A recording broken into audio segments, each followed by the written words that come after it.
Ryan Wood is here. Packers News USA Today. Twitter @by Ryan Wood. He's presented by Crosse Bierhaus. Going to be really fun to chat with him throughout the season.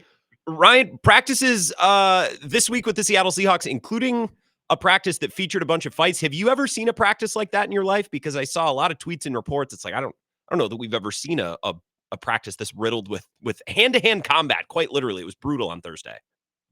Oh, I think it's almost more rare not to see a practice like this. You got to remember going back over the iterations of Matt LaFleur, who really started the joint practice here in Green Bay. He used to have 2 joint practices with teams in a week. They'd go back to back. And that second day was always a fracas. I mean, he didn't get much work done because there was always fights on the second day.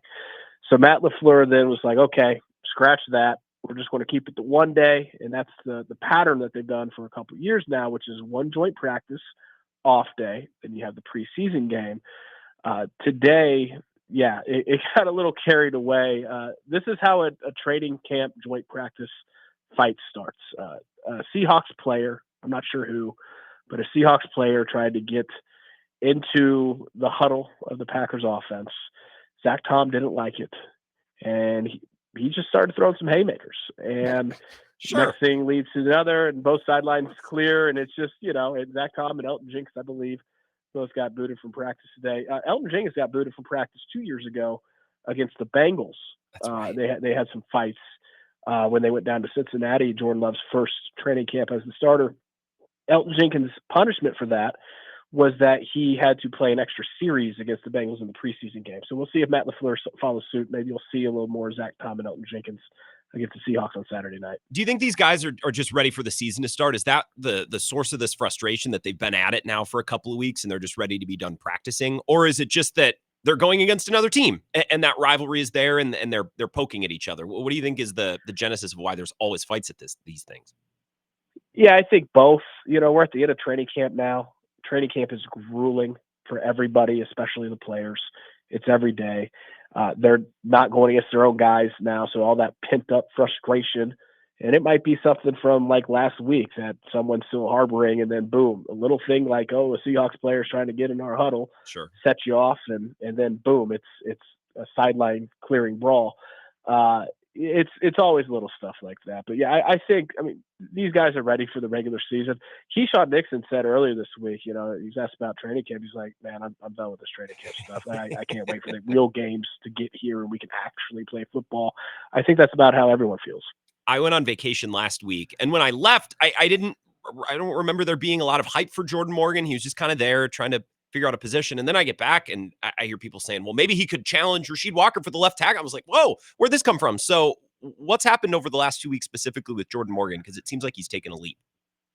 He's really good in pass pro. Okay. Like, he just has the athleticism.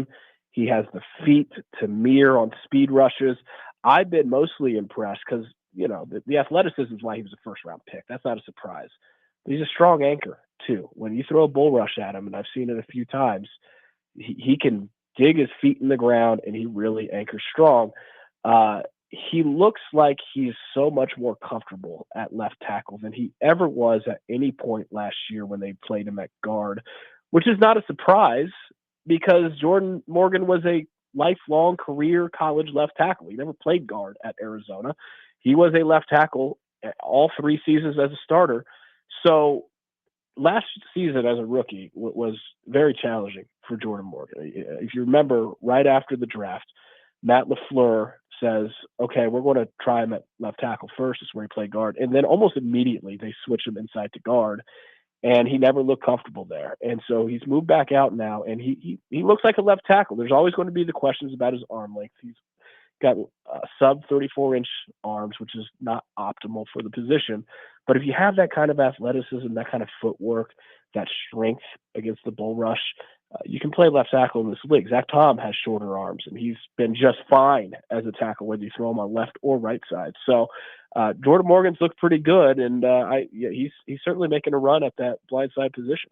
Jordan Morgan is more of the Bakhtiari or the last decade or 15 years, the Packers would always kind of target guys like that, leaner, longer, more athletic. And then this offseason, they pay Banks and they draft Belton, who are bigger, more road gradery type guys. So talk about what you're seeing big picture, the way they're building and constructing that offensive line, because it seems like they're sprinkling in some different strategies that maybe we haven't seen in Green Bay for a while.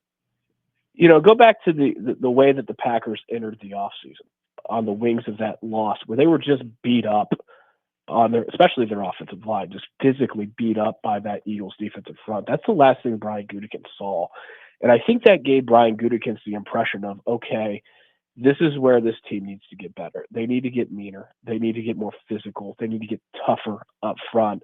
And they've gone about doing that. Now, maybe the biggest move is just sliding Elton Jenkins to center, and everything else kind of follows suit there. I mean, just automatically you're better on the offensive line replacing Josh Myers with Elton Jenkins at center. But now Aaron Banks, who has had a back injury for a lot of this camp, but he's expected to be kind of that road grading left guard, and everything else just kind of falls in line. But that's not a coincidence. I mean, I think they looked at a quarterback last year in Jordan Love, who was injured the entire season, still a young guy.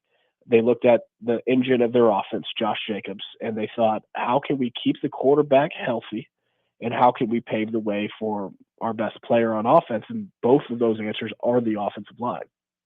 Ryan Wood is here, Packers News USA Today, and he's on Twitter, by Ryan Wood, so follow, read his work. What injuries should we actually be concerned about? Because they have a lot of, little strains, little tweaks, and they're not going to push guys in camp, but week 1 is looming. So are there any players that we should actually be concerned about for their availability come the start of the season against Detroit?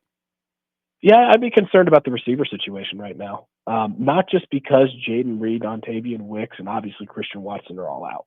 And Christian Watson's not going to be back in time. We don't know on Jaden Reed and Dontavian Wicks. Jaden Reed's fresh out of a walking boot. So it's only been a few days that he's not had a walking boot on, and you don't really see him doing much rehab right now.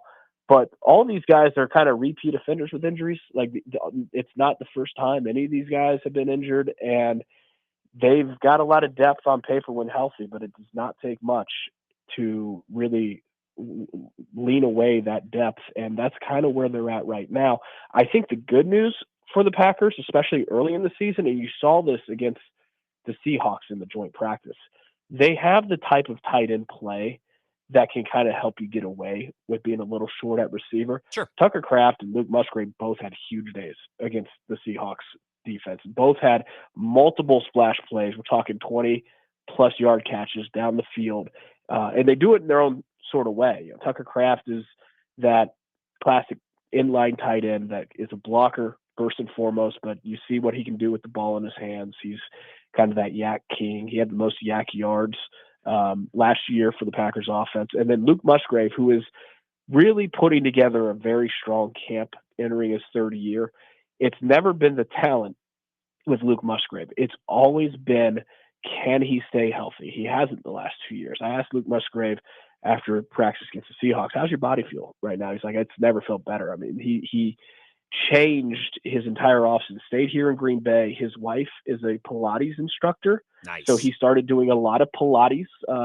His wife putting him through Pilates workouts, which Luke Musgrave said is a bit embarrassing for him at times because it's been a work in progress, but it's clearly paid off because his body feels good and he is making a lot of big time plays that the Packers really believe he can do. So if they have Tucker Kraft and Luke Musgrave at the top of their game, and you saw it against the Seahawks in joint practice, that is a huge foundational piece for this Packers offense that has nothing to do with wide receiver. You think when the wide receivers get healthy, you'll be even better.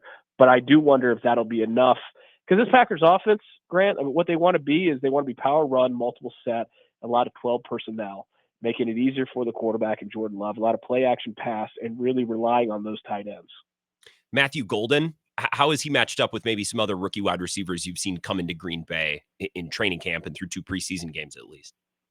The thing that really stands out to me about Matthew Golden is how effortless he seems to make everything look. I like that. He had a one-on-one rep down the right sideline, a go ball, where there wasn't a lot of separation. And so many times down the field, not a lot of separation. You wouldn't expect the ball to be complete. And he didn't just catch it. It was so effortless. Like it made it look easy, and it was not an easy catch because you're 40 yards downfield and the guy's on your hip.